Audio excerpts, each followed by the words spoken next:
हम चला बहुत टैलेंटेड आदमी है, तुम लोग को पता नहीं है मेरे टैलेंट के बारे में।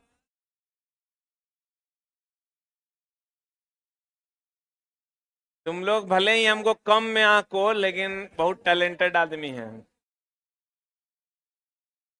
वही चैप्टर लगाए हो ना, चैप्टर नहीं न बदले हो। Newton's law of motion and gravitation के क्वेश्चंस आज हम लोग डिस्कस करेंगे।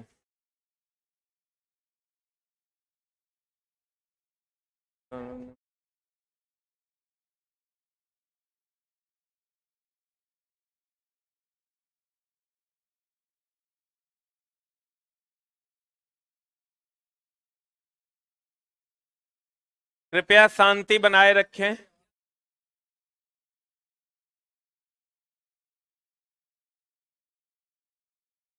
शुरू करें। उड़ीसा में जो चला चला मेरी काम वाली थी, जो आंटी थी, जो मेरा खाना बनाती थी और कपड़ा उपड़ा सब वही धोती थी। मतलब उसका 4 साल में एको दिन एबसेंट ने, 250 रुपया महीना। उसका उसकी अपनी वो अपना बेटा बहू सब बीमार भी हो जाता था ना, तो हॉस्पिटल में वो लोग एडमिट रहता था, और वो चुपके से गाड़ी पकड़ के चल आती थी, खाना बना के चल जाती थी। उम्र लगभग हमको लगता है 65 से 70 के आसपास था।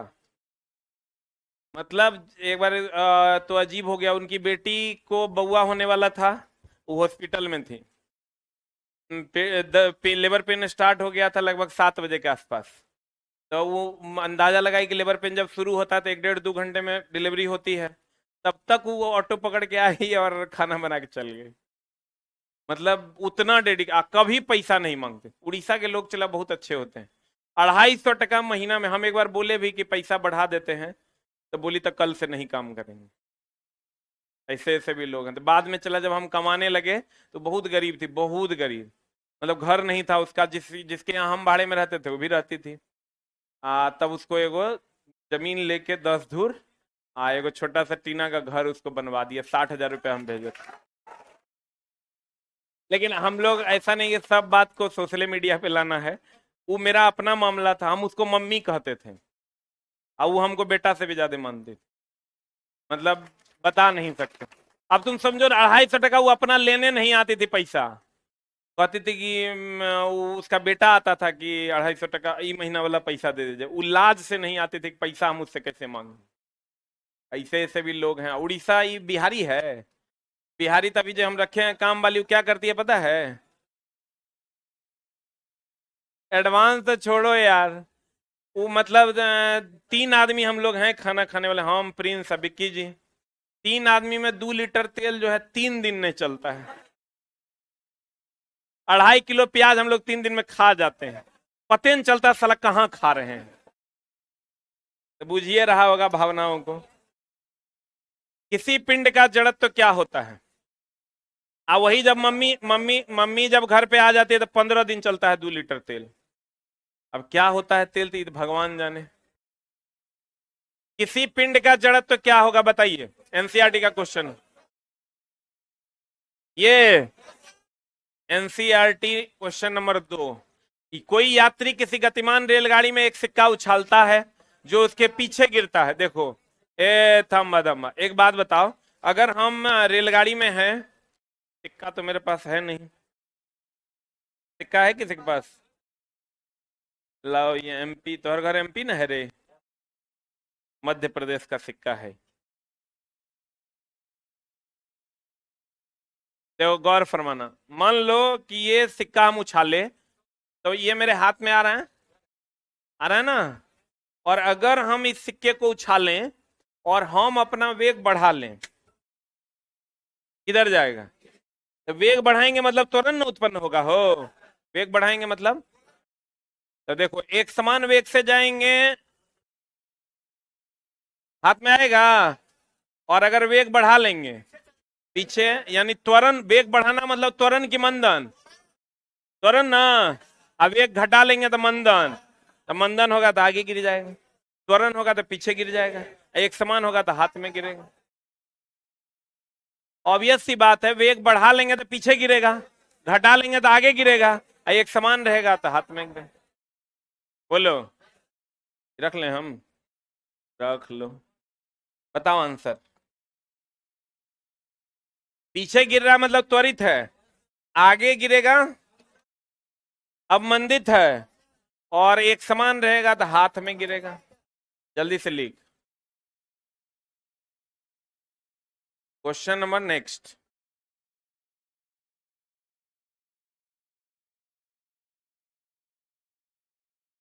ठीक हुआ एप्लीकेशन? एप्लीकेशन ठीक हो गया है सही? हो गया। वेग बढ़ा लोगे तो किधर गिरेगा? पीछे। वेग घटा लोगे तो आगे। एक समान रहेगा तो हाथ में।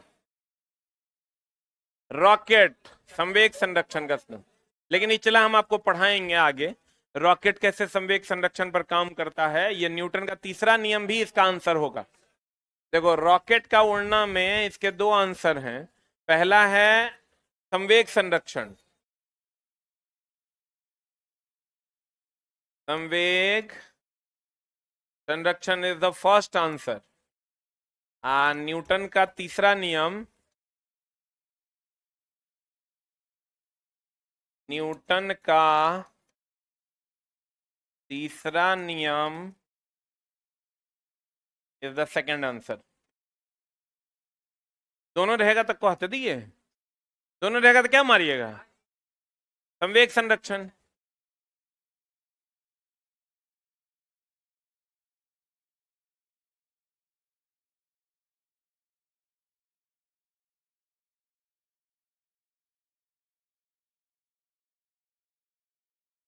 हो गया। किताबें में घिनाव चला, किताब में घिनाओगे तो देखोगे तो याद रहे। पढ़ें। 2/3 ऊंचाई तक जल से भरा कोई टैंकर एक समान चाल से गतिमान, अचानक ब्रेक लगा देंगे, पता क्या होगा? यही स्थिति न बनेगा। अरे कोई भी चीज ब्रेक लगाएंगे, जैसे हम जा रहे हैं, ब्रेक लगा दिया, ब्रेक लगा, इसे झुकेंगे, पिछवाड़ा उठेगा ना, तो की होगा बताइए? सही है ना? आगे की ओर गति करेगा तो आगे वाला पोर्शन नीचे जाएगा और पीछे वाला पोर्शन ऊपर उठेगा। बोलो बोलो आंसर। 2 kg द्रव्यमान का कोई पिंड है, घर्षणहीन क्षैतिज मेज पर इतना मीटर पर सेकंड के नियत वेग से फिसल रहा है। इस वस्तु को इसी वेग से गति में बनाए रखने के लिए आवश्यक बल का मान क्या होगा? इसी वेग से न है, इसी वेग से है मतलब त्वरण जीरो न है, त्वरण जीरो है तो बल जीरो न है। लेकिन जो नहा के आया होगा ओकरे बुझाएगा। पिछला क्लास याद करो, हम बोले थे अगर बल नहीं लगेगा तो एक समान वेग से जाएगा, अर्थात त्वरण नहीं होगा। याद है? बल नहीं लगेगा, एक समान, अगर त्वरण जीरो है तो बल जीरो है, अब बल जीरो है तो त्वरण जीरो। याद करो। इसी वेग से गति बनाए रखने के लिए, एक मतलब एक समान वेग से जाना है, 0 Newton is the answer. Doubt है हाथ खड़े करो। इसी वेग से है मतलब एक्सलेटर दे रहा है कि नहीं दे रहा है? दे रहा है। गति का पहला समीकरण याद कर भैया, फर्स्ट लॉ यही ना है, सेकेंड लॉ,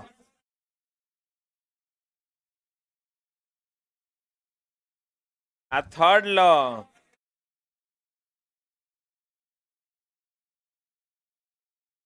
होगा। पहला समीकरण यही ना है हो, यू और ए को काट देना है क्या? सही है कि गलती है? अब तो आंसर डी है। नवका वाला किताब में देखो ना, डी है। डी। आंसर ठीक कर लो, आंसर ठीक कर लो। कर लिया?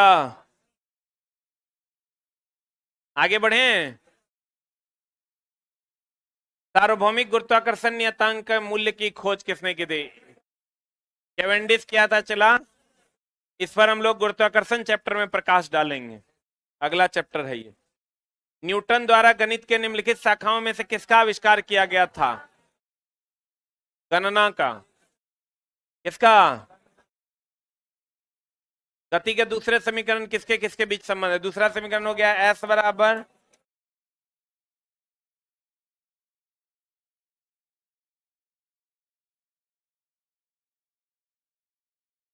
आंसर दिया है बी। बोलो रे। भौतिक उत्प्लावन का सिद्धांत आर्किमिडीज। आगे पढ़िएगा आप।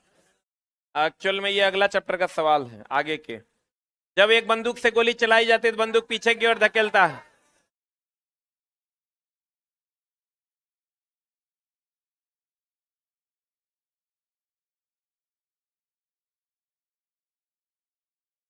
सही है। वेग में परिवर्तन की दर को क्या कहते हैं?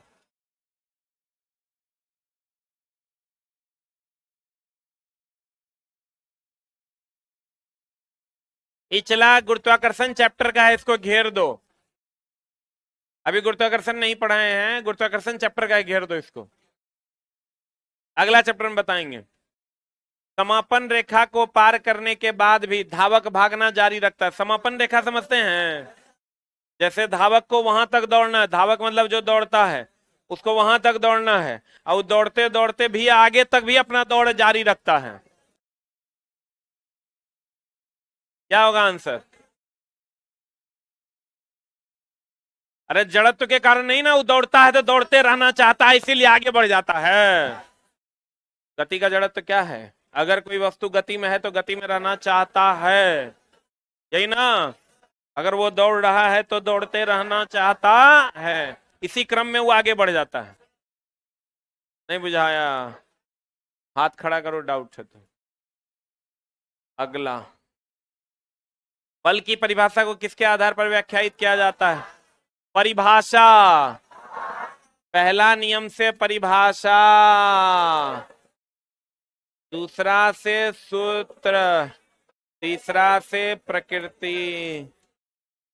न्यूटन का गुरुत्वाकर्षण नियम नहीं होगा, ये पढ़ाएंगे आगे। जल्दी जल्दी लिखो ना।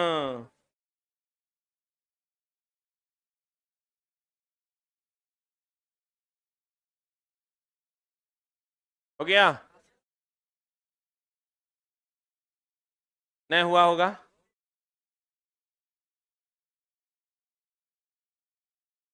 अगला, एक कण अस्थिर अवस्था से शुरू होने के बाद 20 सेकंड के लिए अस्थिर त्वरण का अनुभव करता है। यदि यह पहले 10 सेकंड में x1 और शेष 10 सेकंड में x2 दूरी तय करता है तो निम्नलिखित में से कौन सा सही है? बनाना पड़ेगा, इससे नहीं होगा। पेंडिंग में रखो, हम बता देते हैं। निम्न में से किस राशि का मान स्थान बदलने पर परिवर्तित नहीं होता है? द्रव्यमान बदलेगा रे। यहाँ पर 2 kg है, थोड़ा दूर आगे जाएंगे तब भी तो 2 kg रहेगा। वैसे ही भी अगले ग्रेविटेशन चैप्टर का है। जब कोई अस्थिर बस अचानक गतिशील होने लगती है तो बस में खड़े यात्री पीछे की ओर गिरने लगते हैं। निम्नलिखित में से कौन सा नियम इस स्थिति की व्याख्या करता है? कौन नियम? न्यूटन के गति का पहला नियम। सही है। एक साइकिल अस्थिर त्वरण से चलायमान है, पीछे के पहिए पर घर्षण बल। घर्षण बल गति का विरोध न करता है। ये अगर साइकिल चलायमान है तो चलेगा तो आगे की ओर ना, तो गति आगे होगा तो घर्षण किधर होगा? आंसर बता। अगला चक्का में भी गति आगे होगा, घर्षण हमेशा किधर लगता है? पीछे लगेगा घर्षण।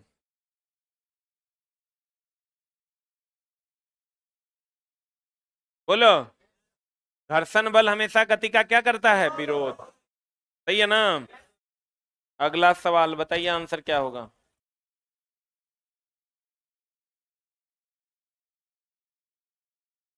बताओ ना आंसर।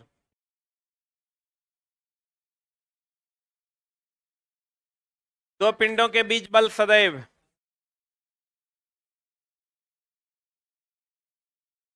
अरे बल जो समान एवं विपरीत दिशा में, जितना एक्शन उतने रिएक्शन, इसलिए समान, और जकरा पर एक्शन होकर विपरीत पे रिएक्शन, इसलिए विपरीत। बोलो, निम्नलिखित में न्यूटन के गति का कौन सा नियम है जो दीवारों पर फेंका हुआ गेंद टकराकर वापस लौटता है? दूसरा, जो action equal and opposite reaction ना, दीवार पर बॉल फेंके लौट गया, बॉल पट के ऊपर उठ गया, हम तैर रहे हैं तो एक्शन करते हैं तो रिएक्शन होता है, तैरते जो हैं तो क्या होता है? एक्शन, रिएक्शन में हम लोग आगे बढ़ते हैं। कार के ब्रेकिंग पैड डैश गुण का उपयोग करते हैं। अरे ब्रेक पैड में गाड़ी रुकता है तो हम लोग बचते हैं, तो सकारात्मक प्रभाव है कि नकारात्मक? हाँ, बाहरी चला, घर्षण बल द्वारा किया गया कार्य हमेशा ऋणात्मक, लेकिन ये वर्क पावर एनर्जी चैप्टर का है। निम्नलिखित में से कौन सा भौतिक इकाई एक वस्तु की स्थिर या एक समान गतिशील स्थिति को बदलता है? अगर अस्थिर है बल लगा दोगे गति में आ जाएगा, अब बल गति में है बल लगा दोगे स्थिर हो जाए। समझा कि नहीं?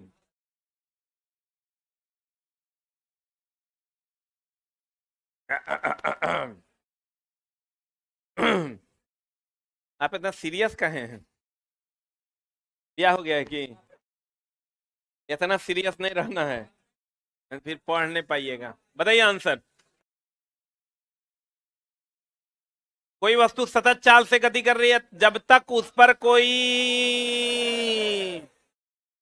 सही है, बाहर चला, झूले पर बैठे लड़के की गति यो, लेकिन एक घेर लो, सिंपल हार्मोनिक मोशन में बताएंगे। निम्नलिखित में से कौन सा कथन न्यूटन के गति के तीसरे नियम के लिए सही है?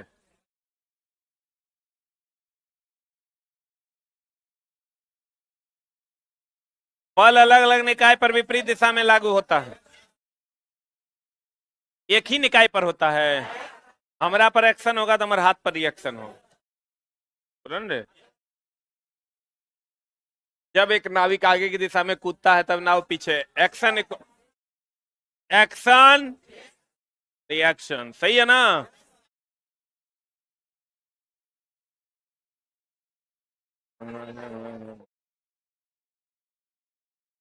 यहां अगर संवेग संरक्षण भी देता तो वो मारते हैं।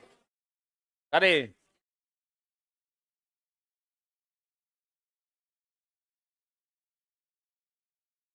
तीसरा नियम निम्नलिखित में किस स्थितियों पर लागू होता है? पढ़ो। जब कोई व्यक्ति नाव,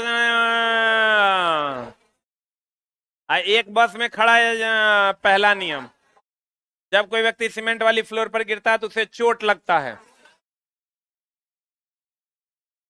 आज तेजी से चलती क्रिकेट की गेंद पकड़ते समय एक छत्र रक्षक अपने हाथ को पीछे करता है ताकि चोट कम लगे,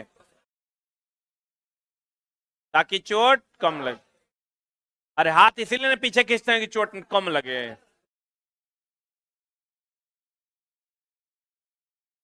अच्छा, दो आंसर बन रहा है।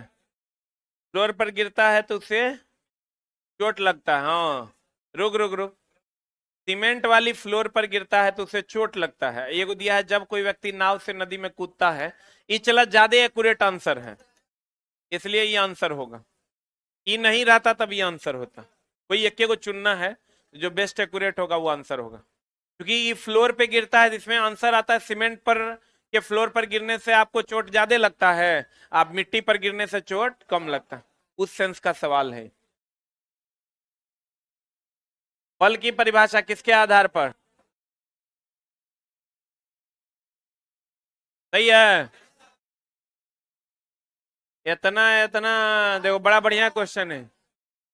70 केजी का आदमी 50 न्यूटन का बल से एक 50 केजी के आदमी को धक्का दे रहा है, तब 50 केजी वाला आदमी दूसरे व्यक्ति को action equal and opposite reaction, 50 Newton से अगर ये धक्का देगा तो वो भी 50 से धक्का देगा। देखने से लग रहा है न्यूमेरिकल है। जैसे हम बोले थे अगर कोई वस्तु पर 50 न्यूटन के बल से हम धक्का लगाएंगे तो वो भी ना बराबर 50 लगाएगा। गति का दूसरा नियम,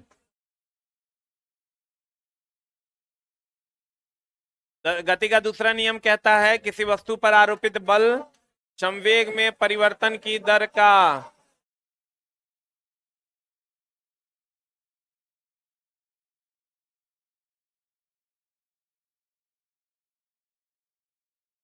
का समानुपाती होता है। तो संवेगन होगा। डाउट है तो बोलिए, हम खड़े हैं, पढ़ें।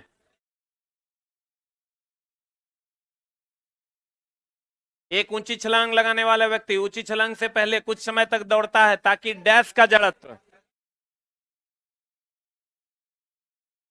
कुछ समय तक दौड़ता है ताकि गति का जड़त्व ओकरा में आ सके और दौड़ते रहना चाहे, और उसको जब रोके तो वो एक्शन इक्वलेंट अपोजिट रिएक्शन में छलांग लगा दे। यही ना होता है। किसी अस्थिर वस्तु के अस्थिर रहने या गतिशील वस्तु अरे अस्थिर या गतिज में परिवर्तन, अवस्था में परिवर्तन का प्रतिरोध करने की वस्तु की प्रवृत्ति को क्या कहते हैं? यदि एक m द्रव्यमान वाली वस्तु को h ऊंचाई तक उठाया जाता है तो इस क्रिया में बल की आवश्यकता होती है। वस्तु को उठाने के लिए आवश्यक न्यूनतम बल, सही है, पढ़ाएं पीछे। दोनों वस्तुओं के मध्य का बल हमेशा बराबर और विपरीत दिशा में होता है। यह विचार न्यूटन के किस नियम द्वारा? मार दें। क्रिया के बराबर तब विपरीत प्रतिक्रिया। एक व्यक्ति अस्थिर पानी के नाव पर खड़ा है। यदि नाव तट की ओर चलता है तो नाव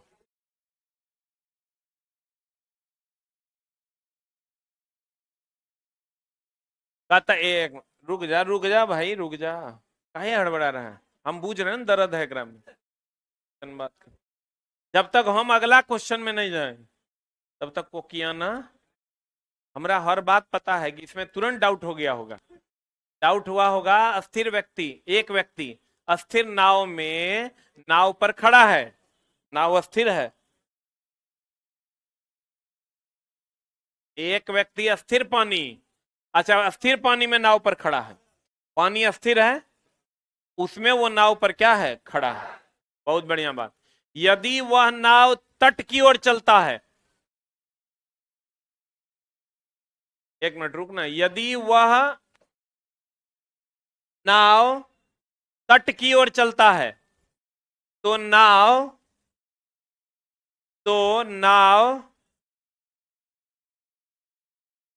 तट से दूर चला जाएगा, अस्थिर रहेगा, तट की ओर चला जाएगा। ये चला, क्वेश्चन में गड़बड़ी है। एक मिनट, यदि वह आदमी तट की ओर कूदता है तो नाव तट से दूर चला जाएगा। अब हो गया? अब बोलो, बोलो रे, ठीक कर लो। क्वेश्चन के लैंग्वेज में एरर है। चला, हो गया?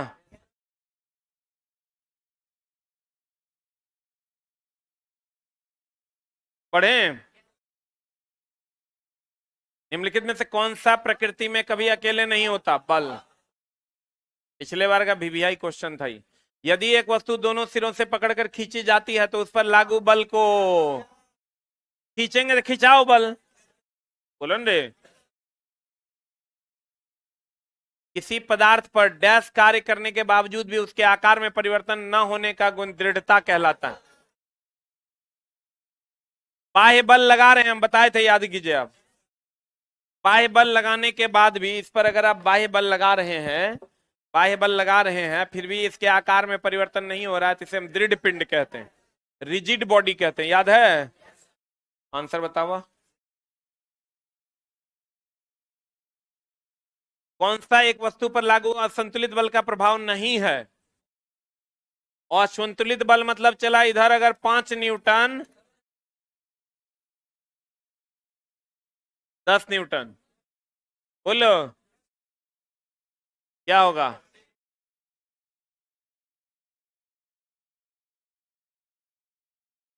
तो असंतुलित बल होगा तो वस्तु के गति में परिवर्तन होगा, जिधर ज्यादा बल होगा उधर चल जाएगा। अब वस्तु की गति की दिशा में भी परिवर्तन हो सकता है, जिधर ज्यादा बल की दिशा में चला जाएगा। वस्तु की गति में परिवर्तन का कारण नहीं बनेगा, बनेगा। एक वस्तु की अस्थिर अवस्था में परिवर्तन, सही है बात है। अगर ये वस्तु अस्थिर है, इधर 10 लगा इधर 5 लगा, तो इसकी अस्थिर अवस्था बदल जाएगी, ये गति में आ जाएगा। बोलो है। दो वस्तुओं के मध्य परस्पर क्रिया होती है।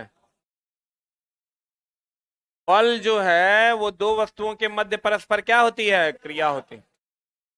संवेग गति की मात्रा को बताता है।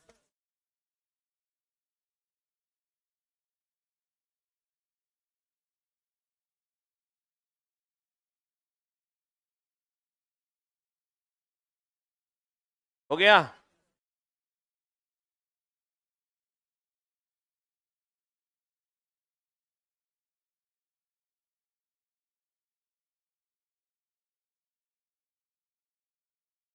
हो गया।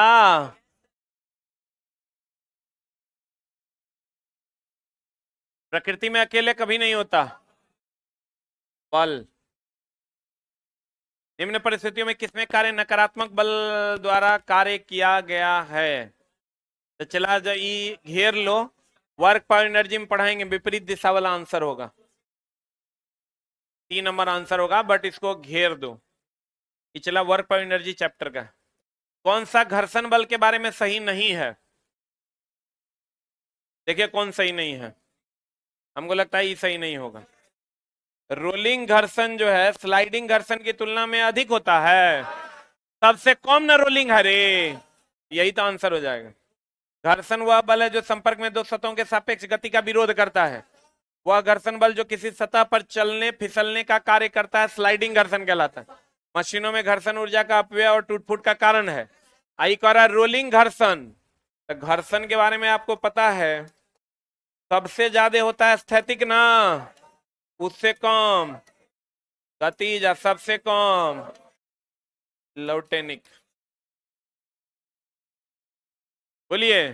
आई उल्टे कर रोलिंग घर्षण जो है वो स्लाइडिंग घर्षण से अधिक होगा? नहीं, कम होगा। यही ना स्लाइडिंग है रे, पढ़े।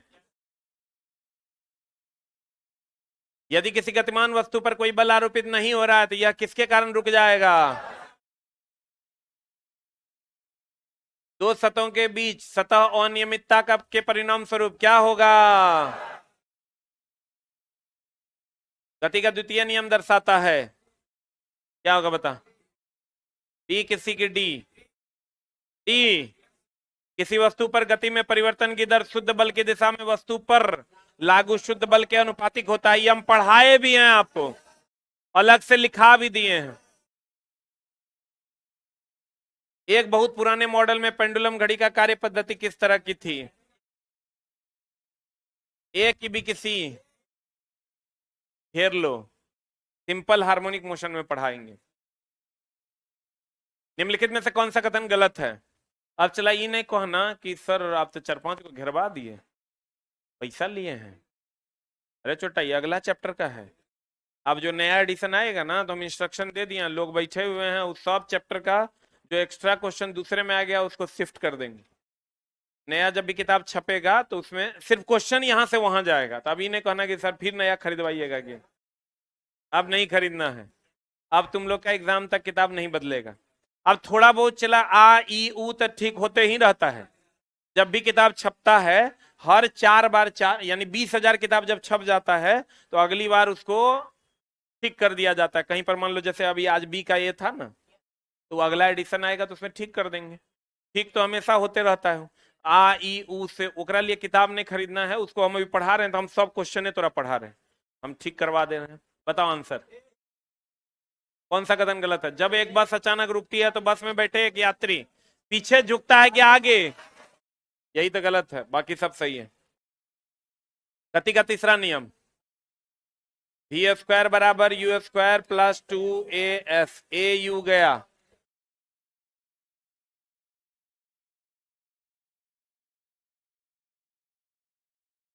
विस्थापन और वेग होगा, यहाँ और वेग दे दिया तो यहाँ विस्थापन होगा, विस्थापन नहीं होगा तो स्थिति होगा, पीछे के चैप्टर में पढ़ाए हैं न्यूटन के गति का दूसरा नियम। बता, ए की भी किसी ए सी कहता है दो परस्पर प्रभावी वस्तुओं पर बलों के बीच के संबंधों की व्याख्या, जड़त्व के नियम आप बल के प्रभावों को समझाने में सहायक, यही होगा। दो परस्पर प्रभावी वस्तुओं पर बलों के बीच के संबंध को यह तीसरा नियम दर्शाता है, क्रिया के बराबर तथा विपरीत प्रतिक्रिया, परस्पर एकरा पे क्रिया तो एकर परस्पर पर प्रतिक्रिया। और जड़त्व का नियम कौन, फर्स्ट। ऊर्जा संरक्षण का नियम तो सबको पता है, ऊर्जा न तो उत्पन्न की जा सकती है न ही नष्ट की जा सकती, एक रूप से दूसरे रूप में बदली जा सकती। प्रतिरक्षा बल F के विपरीत दिशा में लगेगा और उसी दिशा में लगेगा 0 डिग्री, बताए थे हम आपको। दो कण जिनका आवेश Q1 Q2 है, ये चला दूसरा चैप्टर के हैं, ये इलेक्ट्रोस्टैट का क्वेश्चन है, घेर लो क्वेश्चन। अब यहां से न्यूमेरिकल है, बनाओ। 100 न्यूटन दिया हुआ है, क्या है ये, 50 केजी द्रव्यमान दे दिया है,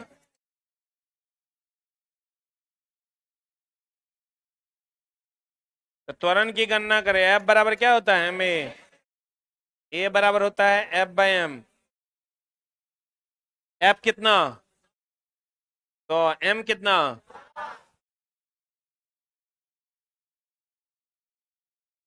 देखो 2 मीटर सेकंड स्क्वायर भी तुम्हारे इंतजार में है, 0.2 भी तुम्हारे इंतजार में है, आज 0.2 मीटर सेकंड स्क्वायर भी तुम्हारे इंतजार में है, 2 मीटर पर सेकंड स्क्वायर भी तुम्हारे इंतजार में। ए होगा, इनन होगा, क्योंकि त्वरण मीटर पर सेकंड स्क्वायर होता है। बोलो, एनी डाउट है तो बोलिए। अगला सवाल देखिए, सब सवाल बनाया हुआ है, एक बार बना के देखिए। मुक्त रूप से गति करने में सक्षम 10 केजी द्रव्यमान की एक वस्तु 10 न्यूटन का बल लगाया जाए तो निम्न में से कौन सा कथन लागू होगा। अरे m दे दिया है 10 केजी, F दे दिया है 10 न्यूटन, F बराबर होता है ma, A बराबर होगा F/m, A बराबर 10/10, 1 मीटर पर सेकेंड स्क्वायर। क्या होगा आंसर, सही है, सारा बनाया हुआ है। आप न्यूमेरिकल बनाइए, कौन देखे ना, नबका किताब दो ना,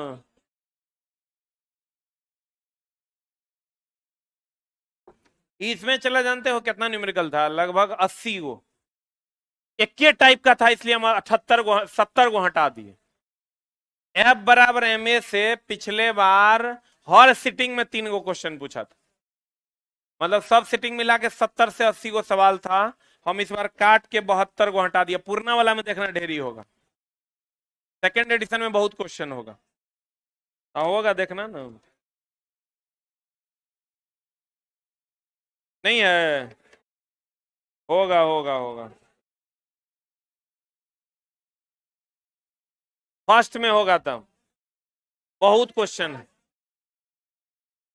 इधर आ जाओ, इधर 20 किलोग्राम द्रव्यमान वाली वस्तु है, कितना द्रव्यमान है, m दे दिया है, 4 मीटर पर सेकेंड स्क्वायर बनेगा, तो लगने वाले बल F बराबर ma,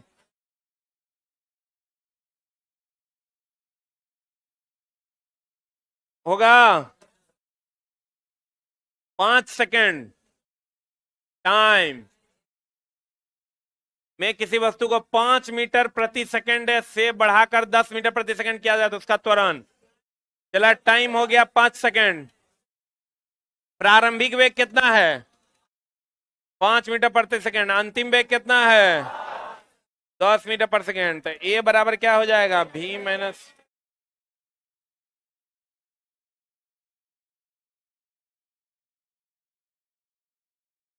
बोलो, होगा?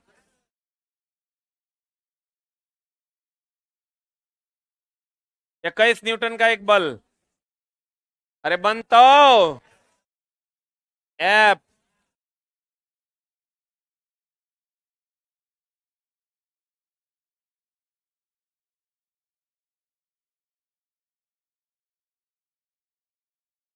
होगा? यदि 10 केजी द्रव्यमान इतना न्यूटन नहीं बनेगा रे? बन जाएगा। कैसे बनाएगा? बन जाएगा। देखो सॉल्यूशन बना हुआ है। M1 केजी द्रव्यमान वाले एक लकड़ी के तख्ते पर 5 न्यूटन का बल लगाने पर यह 10 मीटर/सेकंड स्क्वायर के त्वरण से आगे बढ़ता है। M2 केजी द्रव्यमान वाले एक अन्य तख्ता से समान बल लागू होने पर 20 मीटर/सेकंड स्क्वायर के त्वरण से आगे बढ़ता है। यदि दोनों तख्तों पर एक दूसरे के साथ बांध दिया जाए और उन पर समान बल लगाया जाए तो त्वरण का मान क्या होगा? कैसे बनाएगा? दोनों को साथ बांध दोगे तो पहले ई केस जो दिया हुआ है ना, चला है ई केस, एकरा से M1 निकाल लो। निकालो M1 बराबर F बराबर M बराबर F बाई ए। F का मान कितना? 5। अरे छोटा, F बराबर M ना, M बराबर F बाई ए। F है 5 और A है 10, आधा किलो। ए को वैल्यू दिया है M2, तो बी समान बल लग रहा है।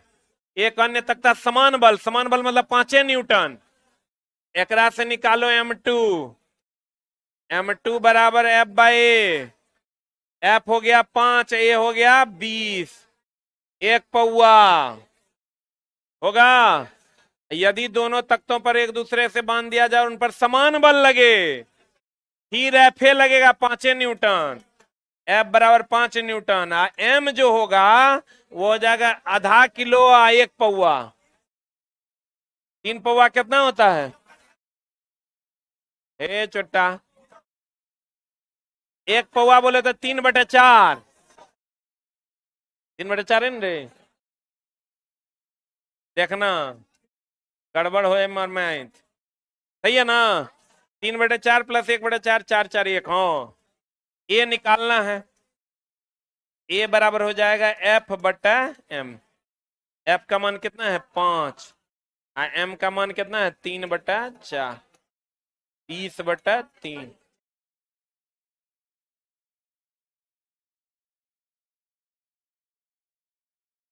नहीं बुझा सवाल? पहला कंडीशन से M1 निकाल लिए, दूसरा कंडीशन समान बल लग रहा है तीनों कंडीशन में, तो यहाँ F2 निकाल लिए, वही बल 5 दे के। आप फिर कह रहा है दोनों को बांध दिए तो द्रव्यमान हो गया, दोनों को जोड़ दिए, अब बल वही लग रहा है, तो एक का मान नहीं निकलेगा। बोलो रे। अगला टाइप 2 तो एकदम आसान है, बना लीजिएगा। अरे M का मान दे दिया है कितना? 2 सेकंड कार्य करता है। टाइम दे दिया है कितना? 4 से 9 हो गया, तो U हो गया। आई कितना हो गया? V हो गया। आपको पता है F बराबर M A होता है। हमको F निकाल लगाएगा बल, तो M A के जगह पर V-U/T लिख सकते हैं। आज सब का वैल्यू दिया हुआ है। M का मान कितना है? 8। V का मान कितना है? 9 माइनस U का मान है 4/T का मान है 2। सॉल्व कर देंगे आंसर, जो आएगा सो आएगा। बोलो, बना लोगे? ये वो सवाल है जो तरह से टाइप 3 का 1 नंबर नहीं बनेगा। हाँ कोई बात नहीं, 1-3 हम बना देंगे, ठीक ना? कल जो है ये बना के अगला चैप्टर भी स्टार्ट कर सकते हैं, टेस्ट भी हो सकता है। इस चैप्टर का टेस्ट भी हो जाएगा, ठीक ना? तो मिलते हैं चला अगली कक्षा में। और 1 मिनट, ऑनलाइन, अरे ऑनलाइन वालों आपको भी टेस्ट मिलेगा। अगर टेस्ट होगा तो बिग बूस्टर ऐप डाउनलोड कर लीजिए। आज एजुकेशन ऑफलाइन सेक्शन में जाइएगा, वहां पर आपको 50 क्वेश्चन का टेस्ट मिल जाएगा, 50 या 25 जो भी क्वेश्चन का टेस्ट होगा। ऑनलाइन वालों बिग बूस्टर ऐप डाउनलोड करो, और डाउनलोड करके आज एजुकेशन